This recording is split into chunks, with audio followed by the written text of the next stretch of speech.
Welcome to the Photo Funky Show, episode 109.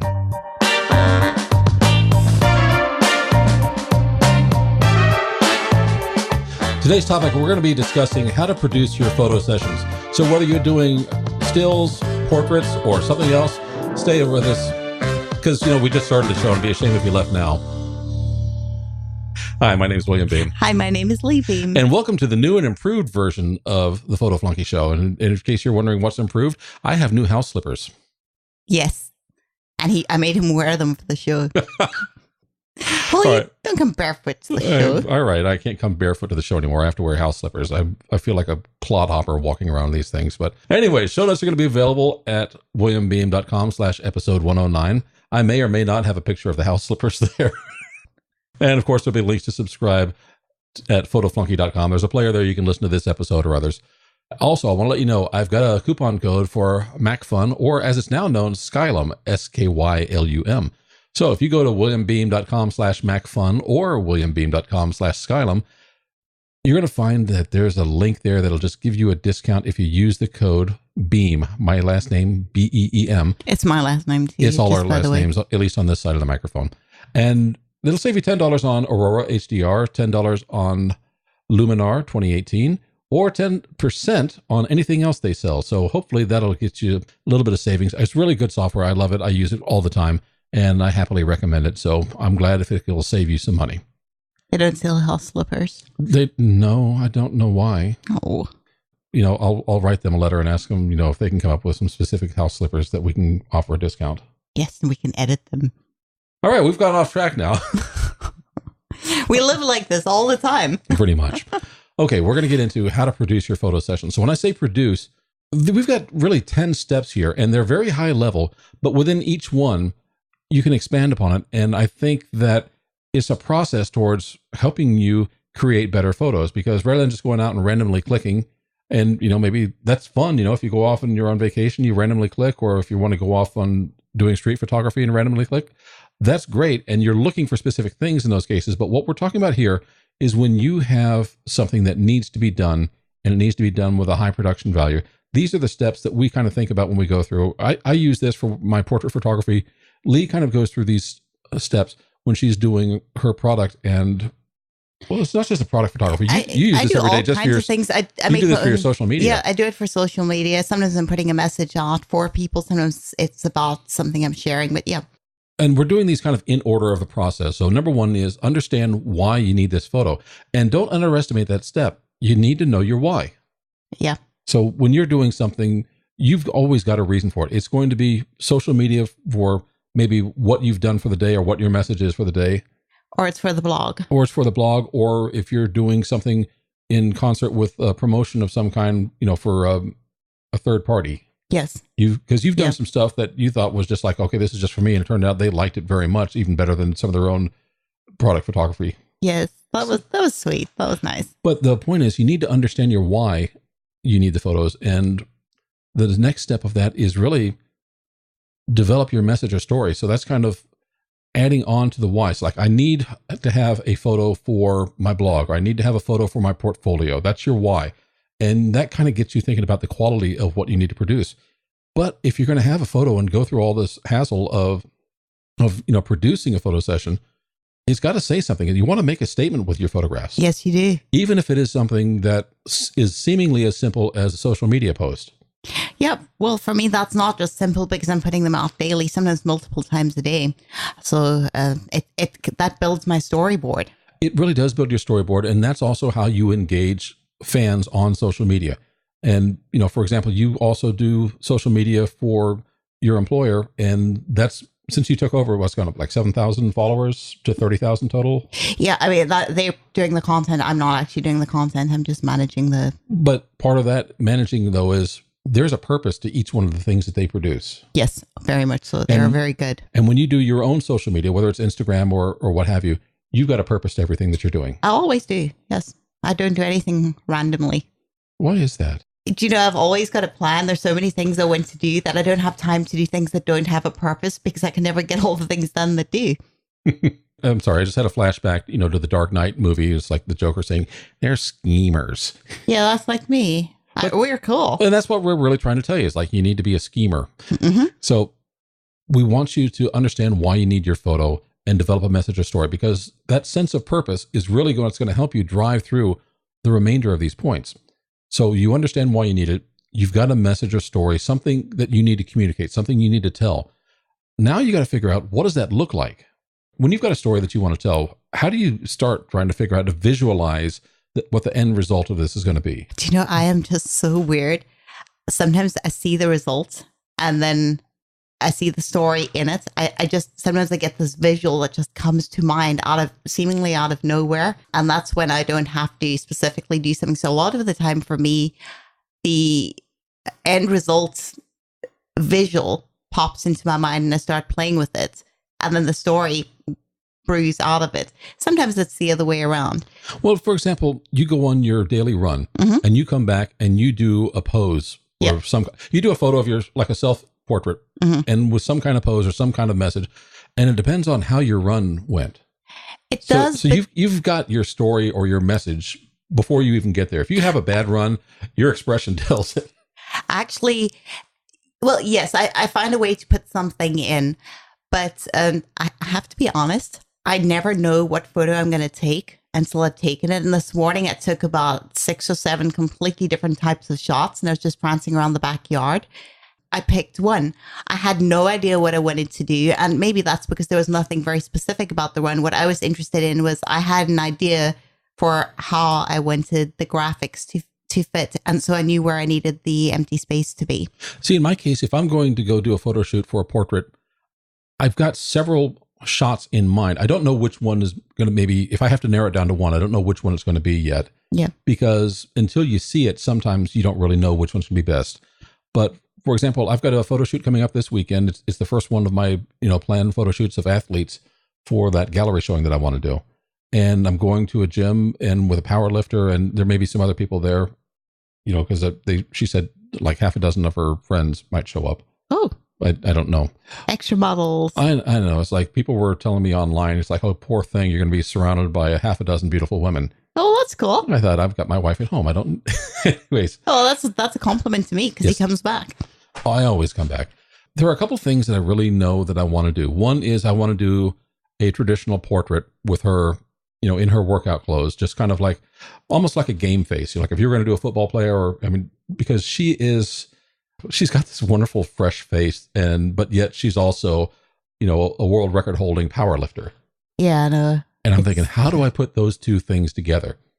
So when she gets into it, it will be there because it's so focused. So I do want to get, a good portrait of her. I want to see some with that fresh face. I want to see some with her game face on. And I'm wondering, can she hold one of the plates, that goes on her barbell for the portrait that kind of ties together the weight and her. But then the other part of it is I want to have the shot of power lift. And we were looking at something she posted on social media later a few days ago that was showing her actually doing one of her lifts. And I'm thinking, all right, do I want to get the squat before? Do I want to get it while she's already up at the peak of her lift?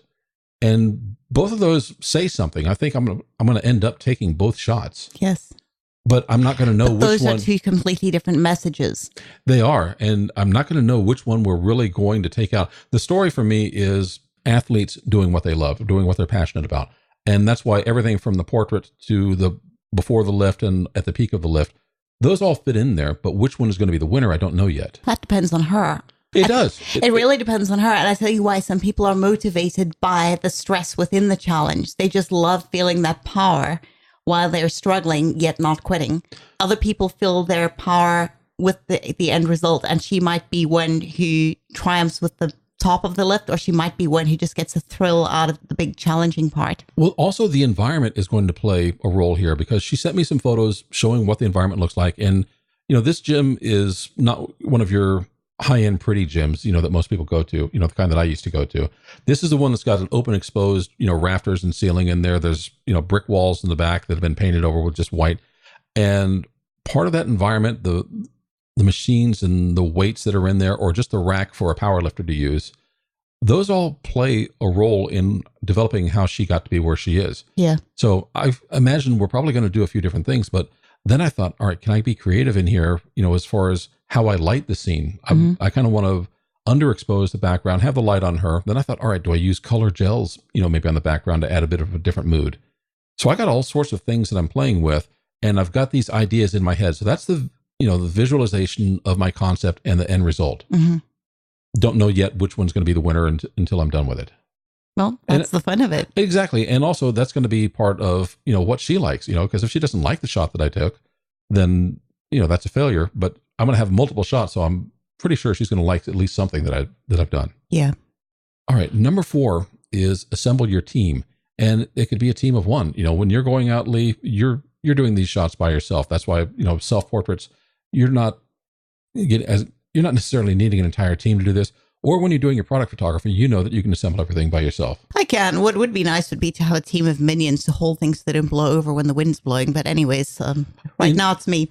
In my case, for portrait photography, I really do want some help. I don't always get it, but it's good to have an assistant. And for example, since I'm going to be doing portrait photos, I've got a model to collaborate with, and we've hired a makeup artist as well, because you don't think of makeup, for weightlifters. But this is a portrait. She is a beautiful woman, and we're not in there to stress her out. We want her to look appropriate for these photos. Yes. So that's why we're hiring a makeup artist. And I think she's probably going to have some friends around there that I'm hoping that maybe I might be able to draft one or two of them into, assisting a little bit here and there. You never know.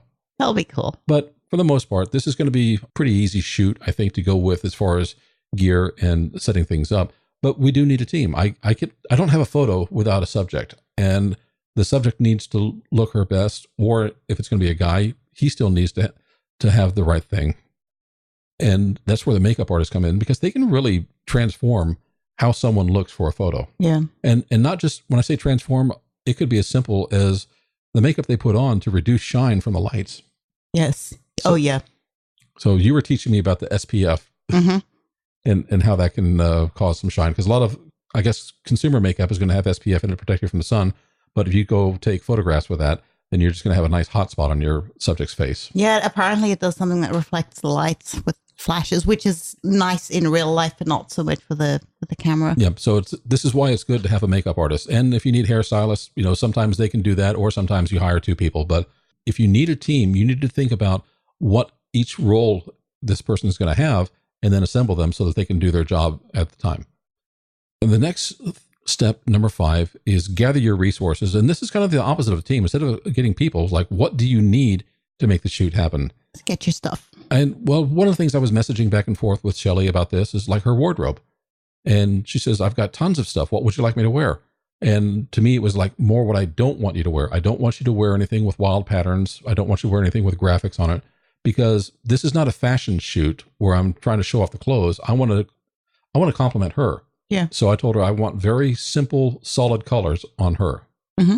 And that's kind of, part of the resource. The other part of the resource is just getting the environment. I don't have access to a lot of gyms. Fortunately, she does, and she was able to take care of that. Yes. I've got a very sophisticated way of gathering my resources. You got a ton of stuff. I do, but I don't need that much stuff for a photo. I need lots of things, but they don't take up a lot of space. You've got those think tank rolling bags for all the camera gear and all these things. And I have, I win this one. I have a $5 pop-up laundry hamper. And I literally stop, he's laughing at me. Do not laugh at me. And I throw my things in there because, it's some fabric and whatever. And I tuck the foam board underneath my arm, put the camera around over my shoulder, and I go outside and set up. And when I'm done, I throw it all back in there, and then I can lift it and carry it in. See, last week I told you that photography may be expensive. This week she proves that it doesn't have to be expensive. Well, you see my camera transporter. Go ahead. Well, it works. Go ahead. No, that's all. That's what I was going to say. A $5 hamper. Yeah, but it works because it takes the stuff where I need it to be, because I always have things like clothespins, and I use clothespins to stop stuff from blowing over and yeah, but that's off. just how you're transporting it. I mean, you spent time down at a craft store with Michael's and, was it Joanne? Yeah. And you look at fabric, you look at almost any kind of piece. Yeah. I mean, it could be wood, it could be metal, it could be, you've got foam cord, black and white backgrounds, or at least I used to have them and now you have them. Yes. But you look at materials and things that can show up. So for example, I remember we went to the farmer's market one time and you picked up a basket full of vegetables, Yes. with the lettuce, carrots, tomatoes, peppers, and all this other stuff. And then you bought the basket too, because that was part of your set design. It looks good. It does. It fits in the basket. We didn't have one. It was a basket full of stuff that grows in the dirt. I thought it looked great. And then I took it out in the dirt to shoot it. Yes. But that's what I mean by gather your resources. It doesn't matter what kind of photography you're doing. You're going to need something. Even if it's just a table to put a product on there, you're going to need lighting to go with it. You're going to need to make sure your camera is ready. Yeah. You need all the things, basically all the things that you need in order to take a photograph are your resources. Yes. Even right down to batteries. And sometimes you can just get creative. You don't have a table, get a box, put something over it. Yeah. And you've done that. I do it all the time. Yes. All right. Number 6, schedule your photo session. And for you, this is as quick as you can have an idea. You're out there sometimes. Yeah. Other times, particularly if you're collaborating with other people, you can't just say, hey, everybody, let's show up at 6 o'clock, because it doesn't always work. The business that is allowing us to photograph is allowing us to photograph at a time when it's not like their peak. That's true. Yeah. I mean, my only concern is, sun and weather, because of the lights, and I don't want my stuff getting wet. No, not always. You shoot indoors sometimes too. I do. But I mean, if I'm going outside, the only thing I have to consider is, waiting until the dogs are inside so they don't eat my props. That's part of gathering your resources. You're gathering them out of your way. Yes. So we got to put the dogs in their crates so That's they don't the preparation. Otherwise, the resources come out and take your other resources away. Yes. They ruined was it your tripod or? Yes, my tripod. Yeah, the dogs don't understand the difference between their toys and your toys. They really don't. No respect. It's a shame. You've got everything scheduled. You got your team assembled. You know your resources. Everything's good. Honestly, before you go to your event, don't assume that everything's going to go right. Number 7 is confirm that everyone and everything is ready for the schedule. The night before a shoot, I will be up going through all of my gear, not just packing it, but making sure that it works. I don't want to leave without having, just a memory card in my camera. Yeah, I've done that before. A lot of people have done that before. You go out to shoot and then you realize, oh no, I can't save anything. I've actually done so bad. I mean, this was years and years ago. I went on a cruise with bodies for one brand and lenses for another.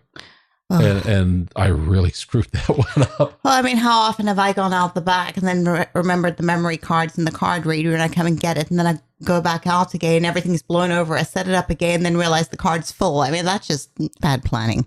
The night before or sometime before, just make sure everybody's on board, everybody's ready to go, and you have all of your gear and resources ready to go. The more you can plan in advance, the better your photo session is going to go. And that's number 8, execute your plan. Yeah. You've already thought this through. You've made sure that everything and everyone is ready. Go ahead and execute. But that takes us to number 9. So long as you're there and you're set up, and if you've got some time, allow room for some creative input and additions to your session. Yes, that's a big one for me. Go ahead. Why? Well, I have my visual in my mind of what I want to do. I do know what I need out of something, and there's certain things that cannot be changed. I need room to put text or put graphics or whatever the case is for that particular shot. But once you start taking photos, sometimes you see a different shot or a better shot or something that you think is more interesting as you're doing it. And there have been times where everything's come down and gone back up completely differently, because while I've been working at it, I've seen something that I prefer in my mind. So and that happens. I'd say it happens as often as half the time. It's fair to say. I believe that. And if I'm going to be collaborating with a lot of people, I want their input. These are all creative people and they know their own thing. So for example, my subject is not a photographer, but she knows her body. She knows the gym. She knows what she can do. And since she's been a model for years, she knows what looks good in the photo and what doesn't. Yeah. So I want her input. And if there are some of the people around there that have an idea because they've seen another photo or have just some suggestion, I want that input as well. So long as we're there, I want to take advantage of the time and get a number of shots, even if it's not something that was part of my original concept. Yes, I want to nail my plan and get my concept out of the way, but I don't want to just say, okay, I got what I want and now I'm going to go home. Yeah. Now, some of the things that you can do to try and help, come up with creative input is maybe make a mood board, use Pinterest or something like that. Have everybody, invited to the board and then just say, put some things in here that look like shots that you would want to take, or even if there's portions of the photo, just put it in there, whether it's the mood, whether it's the scene, whether it's the way someone's posing, the lighting, whatever it may be. Having a mood board on Pinterest is actually very helpful. Yes. Because that also helps everybody understand, visualize the concept of the end result. And finally, you get home, you're not done yet because you're post-processing. And this is where, in your case, you're adding graphics. I might be doing some color grading. I might be doing some portrait retouching, but that's the final part of it before you're going to deliver, whether it's going to be on screen or print or whatever it may be. Yeah. Is allowing yourself time for post-processing and also delivering that on time. Absolutely. I mean, the graphics for me take longer than touching the photo, which is right because I just do some very quick light adjustments, but the graphics take longer. And your stuff really is time sensitive. I mean, what happens if you come back for your run, you go out there, you do your shoot, you assemble the graphics, but, well, actually, let's say you don't assemble the graphics. You get busy with something else and you don't put up your posts right away. That happened to me on Friday. And what? Friday is actually quite a big traction day for me. I came home, I got busy with work. I really needed to get some stuff done. I put it up about 3 hours later. I had it ready and I just never got around to putting it up. I probably had half the reach that I usually get just because I didn't hit at my usual time. And I don't know if there's a prime time overall, but there's certainly a time where people, I don't know if they expect your stuff or what it is, but for some reason, yeah, I have learned that I cannot slip up. I've got kind of like an hour or two's grace window at the most from, on both ends. Your audience is expecting something from you at a particular time. I am very consistent. I post every day and they know that my stuff's going to be there. I know that some of them go to my profile to see what I've done for the day, but it's either there or it's not. And now, likewise, if I go do my portrait and I am not timely in returning some photos to the subject, this is a woman who not only can lift heavy objects, but she's got friends that are bigger than I am who could come beat me up and say, I did my part. Where's yours? You got to deliver. So post-processing's got to work and then you've got to deliver. Yeah. All right. Those are our 10 tips for basically a sequence of how to produce your photo sessions. They are high level, but you know what? Each one gives you a place to drill down, and I hope that will give you some help when coming up with producing your own photo sessions.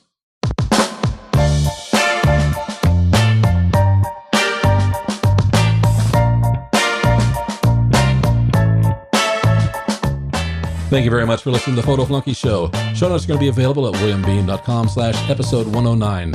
And if you're a Lightroom user who likes shooting portraits, I've got a free gift for you. Go to williambeem.com/free brushes. I've got a set of Lightroom portrait brushes that will help you enhance eyes, the whites of the eyes, skin, light or dark, and brighten teeth. So it's a free set. Just go on over there and... yeah, that didn't come out right.